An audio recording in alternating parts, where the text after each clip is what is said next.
the chaos that we're in, Boris Johnson, Rishi Sunak, Brexit, all leads to this man here. Order. Hello and welcome to Not to Get Political, the podcast where we delve into the world of politics and hope to remain unscathed. We're recording on the 14th of November 2023 and the last few days have been a bit of a shit show, but there's been some positives as well. To discuss this with me is founder of UK Fact Check Politics, Rustam Wahab, and friend of the show, Seanramiz. Guys, thank you so much for coming on. How are we doing? Yeah, I'm fine. I'm good. Ready to talk. What have you made of the last few days? You go first. I'll go first. I'd say it's been chaotic to say the least. The Palestine protest was wonderful. There was 800,000, maybe 1 million people there, according to reports. Of course, the BBC downplayed it to 300k. But when I woke up on Monday morning, I wasn't expecting what I saw. Suella Braverman getting sacked, I'm not surprised. But David Cameron coming back into office, one of the highest officers in the UK, Foreign Secretary, it's no joke. And him being unelected as well. And just coming in like that, I was like, wow. Like, we already have an unelected PM. Now we have an unelected Foreign Secretary who is free of scrutiny. I know, it is quite interesting having a government full of Brexit supporters who are famously against having unelected bureaucrats making decisions on behalf of the British people, which is, of course, now why we have an unelected Prime Minister and an unelected Foreign Secretary making decisions on behalf of the British people. Sean, what did you make of it? Yeah, I think the UK is just in a very confused place right now. On the one hand, being just on the streets with these protests. Obviously, I attended the Armistice Day, going to see the right-wing protests as well, which was very scary, say that much. And then going over to the Palestine protests. I think it's so fascinating to see how that we're really in a torn place right now, this country. And in particular, then obviously you kind of look at the top British establishment and leaders, and you even see they're even torn themselves within the Conservative Party. There's just a lot of confusion right now. So it's a very interesting time to be involved. And I think a lot of people who aren't interested in politics are getting involved and getting interested for the first time. So maybe that's a silver lining.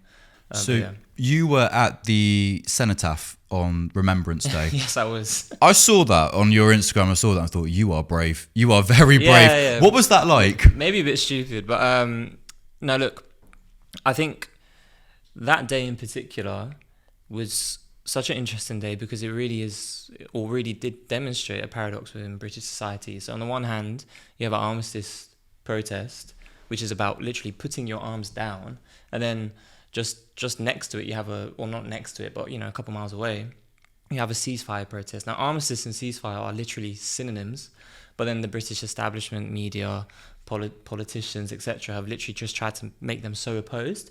And I really wanted just to go in the streets just to really kind of capture that paradox and that contradiction, that tension, even though there shouldn't be one. And then on top of that, then you have all the football hooligans running in. So then it was just even more chaotic than it really even needed to be. So what was your sort of where you were based? Whereabouts were you based near the Cenotaph? I was right in front of the Cenotaph. You were right in front of it. Yeah, and what was the mood like around amongst those people that you spoke to? What were they saying? No, so like you walk in and obviously it's a sea of white people, which of course is, Racials. But this is like an English tradition, right? So I didn't really expect there to be some sort of like multicultural turnout. But no, I'm there in front of the Cenotaph, getting a lot of stares. So that's the first thing I noticed. I've never really been in this environment like that before, but people kind of wondering like what's going on. And even my cameraman, is very visibly Muslim. He's from Pakistan. So he was getting a lot of stares as well when he was like recording. But generally, I got into some nice conversations with people.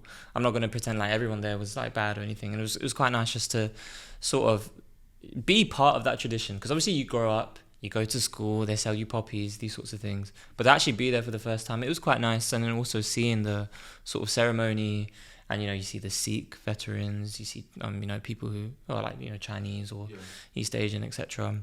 So it was quite nice to be part of that environment. But there was a sort of lingering roars. There were literally lingering roars of the right-wing chants and protests. And what were they chanting?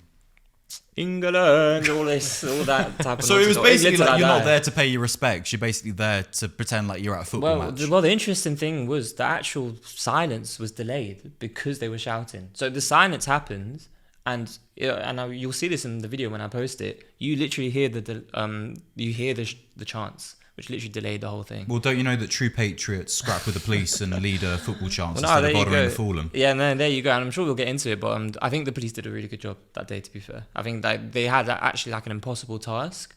But honestly, like their presence, especially at the right wing, for the right wing stuff, I actually felt safe. So yeah. Rustam, as Sean said, the police had an impossible task on Remembrance Day, trying to deal with the counter-protesters and the ceasefire march.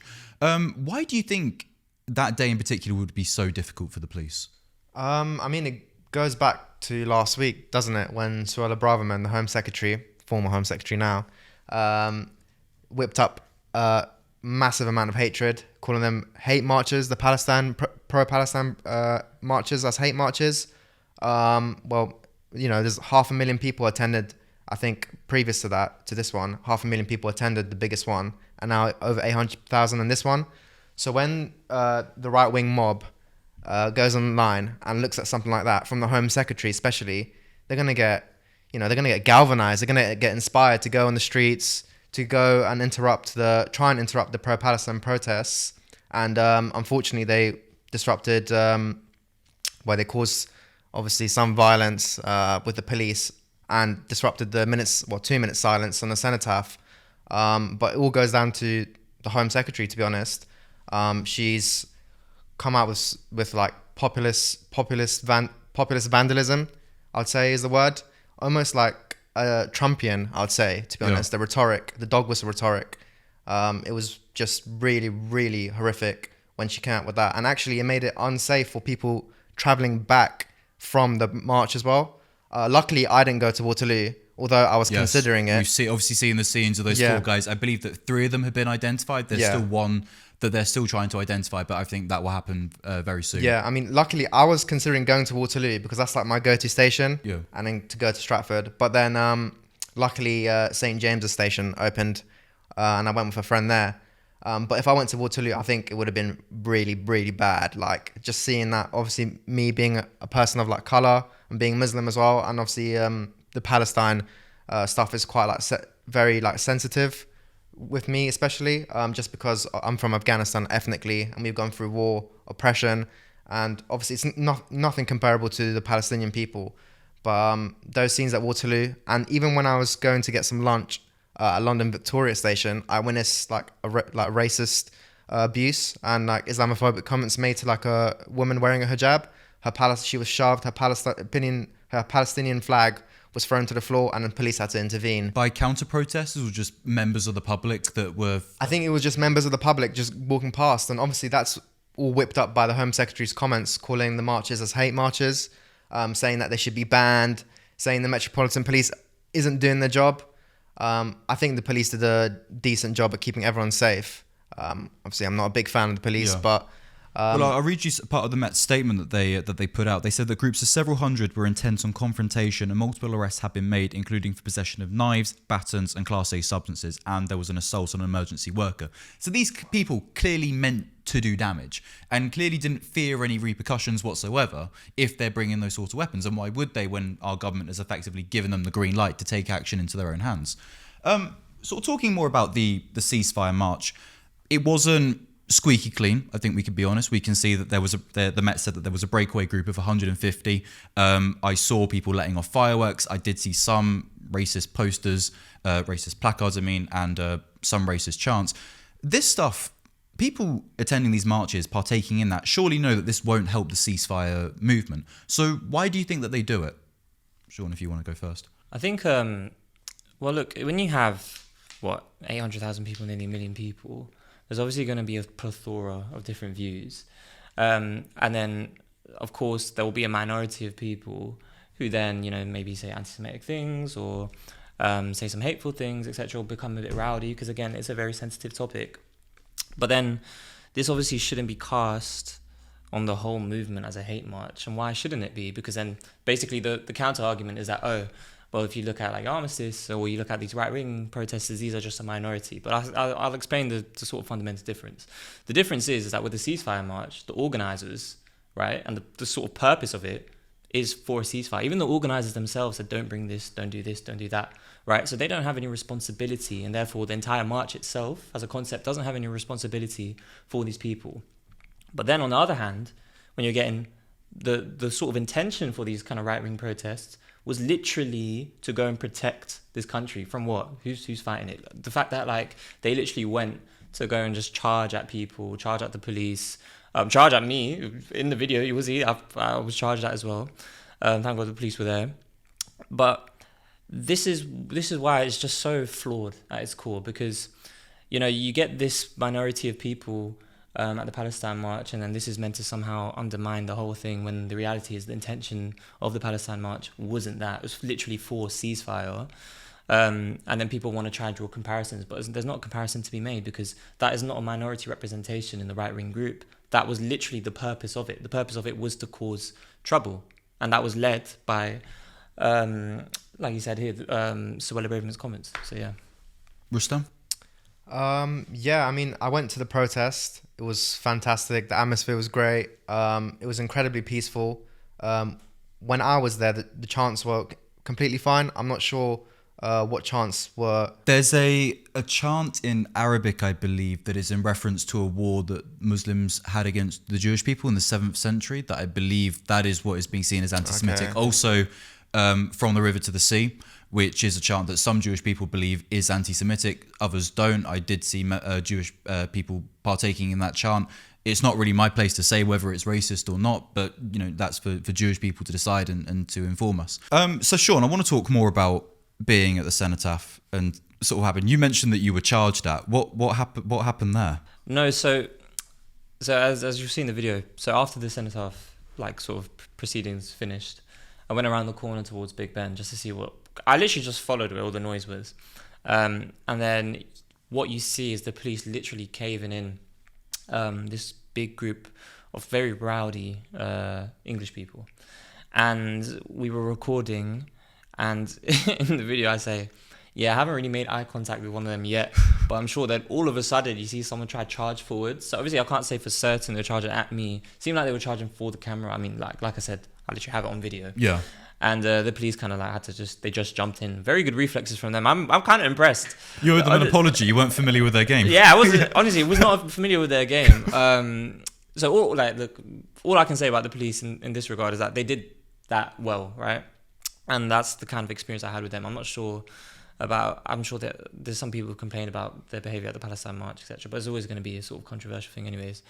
But yeah, the right-wing English patriots, honestly, it was the most rowdy thing I've ever come across. And they were out in thousands. There was a lot of them, surprisingly. But yeah.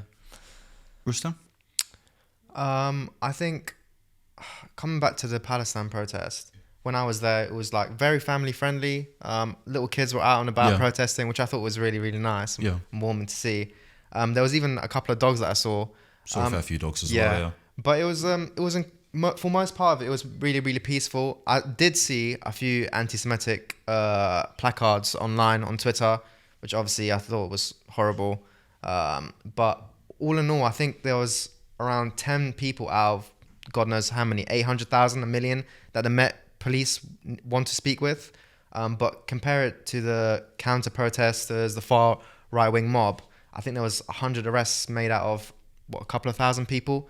So as was said, it's not even comparable, the hate that we saw in both the different marches, protests. Yeah. I guess, so look at, say, the Waterloo incident, for example, where if people listening who aren't familiar, there were people holding pro-Palestine banners, and 4 guys came along and just started unleashing a plethora of abuse towards them. And these are people who, well, obviously, as we've seen, they are obviously they're employed and everything. And yet they're not sort of covering their faces. They clearly feel very strongly about what they're saying and clearly have no sense of, there's going to be repercussions for what I'm doing. Why do you think people feel like that in this day and age?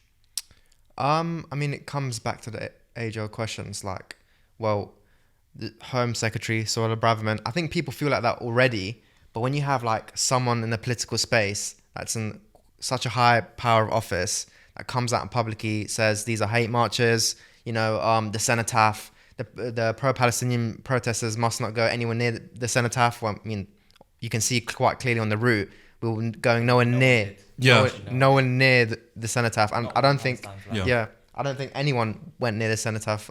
And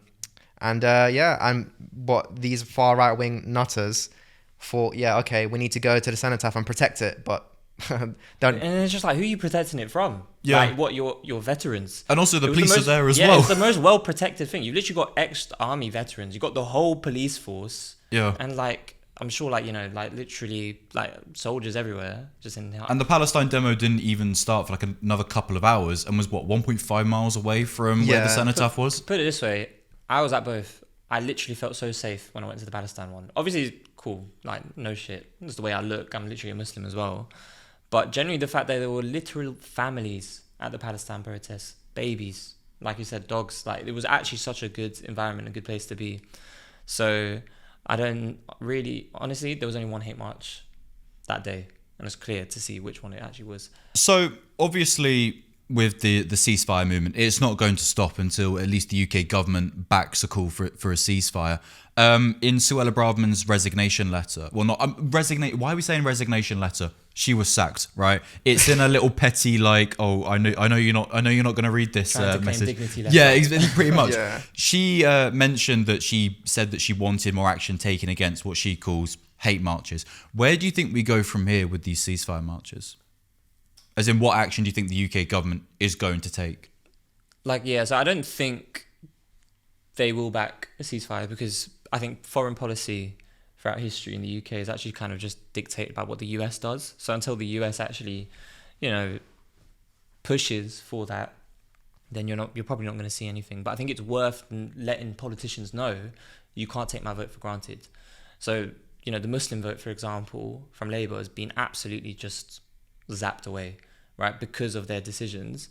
And I would encourage Muslims or anyone who believes in justice for Palestinians, literally don't vote for Labour because of this decision, because they feel like they can take our vote for granted. Because look, we know that we were never going to vote for the Conservatives anyways, right? So they don't care. They're just trying to appeal to their own sort of base. But really, our representatives are meant to be Labour. But then they're not even calling for a ceasefire. Keir Starmer can't even call it a war crime, right? Well, he's supported the Israeli government in committing war crimes, withdrawing water and power from Gaza. This guy's useless. So then, it's very important to come out on the street and visibly show, we're upset, and visibly tell these people that make noise, shout, boycott, etc., to let people know this is not acceptable, and this cannot run. So even though there might not be a ceasefire that they actually push for, until of course the US do, then it's still worth letting them know you're not going to get my vote. Rustam, as Sean sort of says, the ceasefire marches are important in showing that the UK public as a whole backs a ceasefire march, and that the government isn't doing what they're doing in our name. Do you agree with that? Yeah, so I think we saw in France, Macron, he actually shifted from saying, okay, no, Israel has a right to defend itself, to, okay, ceasefire. And I think the protests have had an incredible impact in France for Macron to shift to that decision. He's not a nice guy. We all know that. I don't know if I'm allowed to swear in here, but you can swear. He's a dickhead, Macron, but to say the least. But the protests here are very, very important. It's important that we continue to march, continue to call for a ceasefire. I don't think Rishi Sunak or Keir Starmer are gonna budge on their positions. That's the word I was looking for. On their positions. I think David Cameron, when he was Prime Minister, he said a couple of things about Gaza, saying it was like a open air prison in 2010, and 2016 saying if we want peace in the Middle East, then you can't be building on illegal settlements in Palestine. But as Sean said, foreign policy is dictated in the US, in Washington, unfortunately. So I don't think anything is going to change. And even today, Keir Starmer, it was reported that if any of the shadow ministers vote for a ceasefire tomorrow in Parliament, then they're going to be sacked straight away from the shadow cabinet. So like Sean said, I am a Labour Party member, and I do understand Muslims don't want to vote Labour. I completely understand that. My parents don't want to vote Labour. Even I'm I'm so I kind of feel politically homeless. But being part of the Labour Party, I can see that I can drive change within the party. I've seen the Muslim vote diminish. I think it was 1.5 million in 2019, and now it's gone to like pretty much zero. It's crazy to see that, and I understand that Muslims are completely, it's not only Muslims, but a lot of people on the left are very, very upset with Keir Starmer, because even the Liberal Democrats are calling for a ceasefire. I think that's just crazy. Yeah, because it does seem, right, like we're not actually asking for much. No. We're actually literally just asking, can we just stop the war? Can we just stop Israel doing what they're doing and take it down the diplomatic route? So even like with, Armistice having happened and Remembrance Sunday, people fail to forget, like, the reason we had these things is because we said never again. This was like the worst thing that ever happened in people's minds, worst thing that ever happened in British history, Western world history. But then where did those principles go? It feels it's all hypocritical. It feels like, people's lives only have sanctity if the Western world deems it does. And that, I think, is outrageous. Yeah, I mean, as you sort of said with World War One, it was famously named the war to end all wars. And obviously we then had World War Two, war in Korea, Vietnam, Falklands, Iraq, Afghanistan. At what point, which war of those was the war to end all wars? Definitely. Like, no one's asking Keir Starmer to be a Jeremy Corbyn socialist. We're actually just asking him, like, can we just hold a country to account which is committing war crimes? Simple as that. I think it's important to say every single day that they delay to call for a ceasefire, it's more Palestinian children, more women, more people dying in Gaza. I think the death toll is around 11,000 people now at the moment, which is horrific, of course. But I think it's like 45% of them are children. I mean, who wants that? I'm sure Keir Starmer has children. I know Rishi Sunak has children. And just seeing that is just, I find it absurd that none of them have even contemplated calling for a ceasefire, or even for a humanitarian pause. Even Rishi Sunak, I know that's not good, but they're not even calling for that. Well, a humanitarian pause to me is just like in a football match. If you imagine like a player gets injured and essentially like you sub the player off, and then basically the game resumes. A ceasefire to me is like, right, the match is getting called off. It doesn't, and I think from what I understand, the Israeli government have allowed, I think, is it 4 hours? 4 hours. Which is nothing when you think of like the amount of aid that needs to go into Palestine. Which basically means for 20 hours a day, you're getting bombed. You're getting bombed. I mean, the photos are absolutely harrowing, and you guys are right. How can anyone look at that and not go, we need a ceasefire at least? Which doesn't even feel like a radical position, and I put that in air quotes for people that are listening, because it's an end to violence. And obviously, if you consider yourself a pacifist or a moral human being, then why would you want children to be dying, men to be dying, women to be dying? It's absurd. No, of course. I think, and then obviously the counter argument is that, Hamas, will never agree to ceasefire, but historically they have, right? So even, of course, whatever happened on October 7th was actually horrific. The fact that the Palestinians are not even worthy of a conversation, I think is outrageous. And it plays into all the dehumanization that's going on from the Israeli side of innocent Palestinians. And it plays into just a lot of the propaganda we've seen. And this idea that you literally can't have a diplomatic end to what's going on right now, I think it's insane. I think that's outrageous, and it's part of this kind of sinister tactic of collective punishment that the Israelis have, which is a war crime, and I feel like people need to definitely remember that. So, sort of looking back at the UK, with the latest government changes, Rustam, I guess with UK fact check politics, you're constantly sort of looking at this. What do you make of it? I thought it was absurd.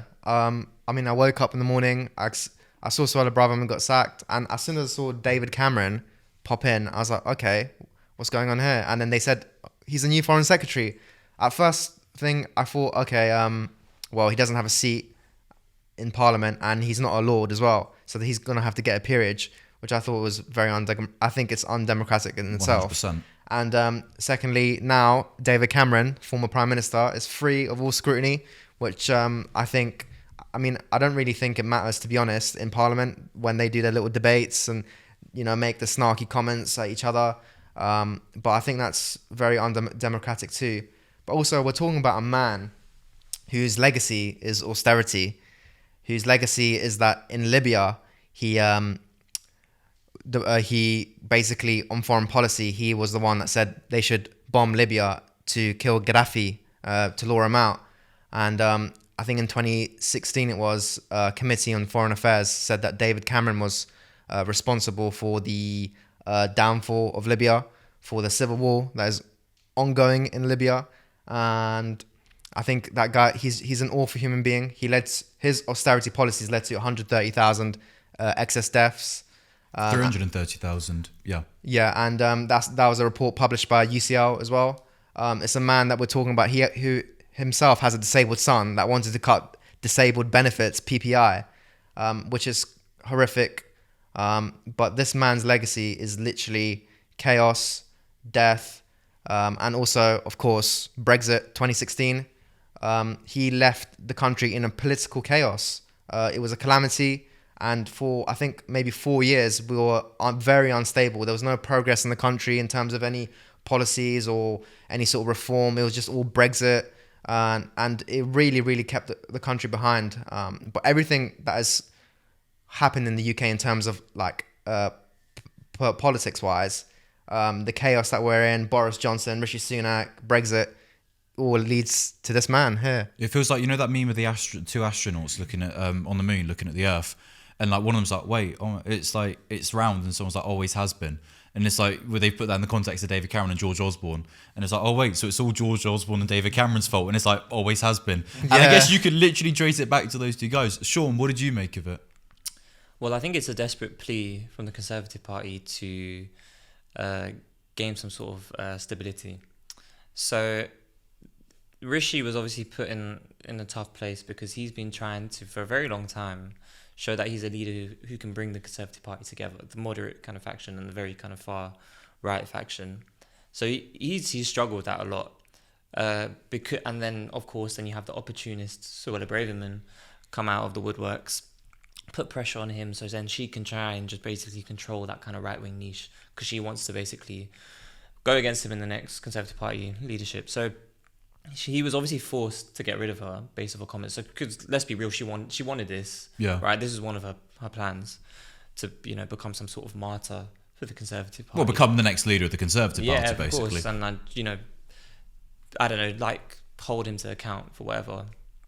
And then the fact that he actually took the step to bring back David Cameron, well, that actually signals something deeper, that he's actually trying to bring it back to its more moderate, kind of compassionate, conservative principles. But then I guess, as Rustam said, this is someone who has blood on his hands, basically, both in Libya and also in this country here, with 330,000 people murdered by austerity. So I know David Cameron is kind of seen as a moderate in comparison to other leaders, but this guy is far from a moderate. He's basically a male version of Liz Truss, if you look at both economic policy and social policy. No, definitely. And I think, well, then that just basically means the Conservatives have a different definition of moderate. Yeah. This is the centrism and the liberal kind of philosophies that they're fine with. If it's black and brown bodies across the world, they don't really care. And even bodies here, right? Because it's indirect. Austerity is a very indirect way that leads to people's deaths. It's like, we slashed your benefits. What do you mean you're dead? Exactly. Can I just add something as well? It's important to remember as well, just 2 years ago, I think it was 2 years ago anyway, this man lobbied Rishi Sunak, texted him on his phone saying, hey, can we get some loans for Greensill? And then David Cameron was paid, I think it was, £7 million? And eventually Greensill went bankrupt. And he was at the heart of a corruption scandal. It was the biggest corruption scandal, biggest lobbying scandal in British politics. Yeah, you're right. And it's a former PM as well. And I don't think people are going to forget that. And to see someone come to power again, like David Cameron, from literally a corruption scandal, it just shows that they were so desperate. They couldn't find anyone in their green benches and the back benches to come in and do that role. So I think Rishi Sunak is very, very desperate for someone to come in and kind of like bring this sort of stability in the party, because at the moment it is chaos. I think we saw a couple of letters go in of no confidence. Andrea Jenkins, I believe, has submitted a letter, and I feel like apparently there are reportedly more, but whether something actually happens with that, probably won't. That's pretty funny, because what you said, because imagine, like, there's actually just not one single Conservative MP who can do that job. That's what Rishi thought. Yeah, there's, 350 of them left, and it's like, out of everyone, you're like, shit. No one can do this. That just shows what he thinks about it. I think it's not only no one can do this. It's like no one wants to come and do that job because they know that Rishi Sunak's government is going to fall. Keir Starmer is inevitably going to come into power next year if there's an election. And no one wants to do that and tarnish her reputation. I think that's why Suella Braverman martyred herself. I think she was freelancing the last couple of weeks, just saying the most absurd things. Homelessness is a lifestyle choice. These are hate marches, the pro-Palestinian protests. And I think Suella Braverman is an opportunist. She's looking ahead, and she's probably going to go for that. Hopefully by then it will be opposition leader of the Conservative Party. But I think that's what Suella's long game is, and what the other backbench Tories are that are just waiting and looming to come in. Sean, just quickly, you mentioned that you feel like Labour is losing the Muslim vote. What does Labour have to do in order to retain the Muslim vote, in your opinion? Well, right now, what they'd have to do, they have to have a bit of principle and actually, support a ceasefire, because I think that will go a long way. But then, even still, I think this is an issue which is going to affect them for a very long time. So unless there's new leadership, I don't really see how Muslims will kind of forget what's happened. And also, it's not even just Muslims; it's a lot of people who are part of the pro-Palestinian cause. So Jewish voices for Labour, or like Jewish socialist groups, and whoever was just on the march. I think a lot of people there are very disillusioned with what's going on. So honestly, I can only if they sort of do a big U-turn on their Palestine position, alongside getting new leadership, then I think that's the only way that we can see a change. Guys, thank you so much for coming on and speaking with me. Is there anything that you guys would like to promote? Yes, actually, to all the people listening to this and watching, I just want to say, please attend the pro-Palestine marches. Follow Palestine Solidarity UK on Instagram. They post all the latest protests. People are dying in Gaza. People are dying in the West Bank. Children, innocent children, women, men. Just please come out and demand a ceasefire. It is really important. It does cause a big change, and hopefully we can shift the positions on the politicians in our country. Thank you. Yeah, I guess, so I have my first YouTube video coming out to explore Armistice, ceasefire, and me actually confronting some of these right-wing protesters, so make sure you check that out. It's just my username, Seanramiz. I'm excited to release it, so yeah. And to all of you watching and listening, over the last week, it has been incredible. We've recently hit 1,000 followers on Instagram. We're doing well in terms of TikTok content, also on the YouTube channel as well, and on Spotify listens. Our last episode with Chris Kunsler was our most listened to episode of all time. So thank you so much for the support that's been shown to all the new followers. We hope you enjoy our content. And we will see you again for the next episode. Thank you.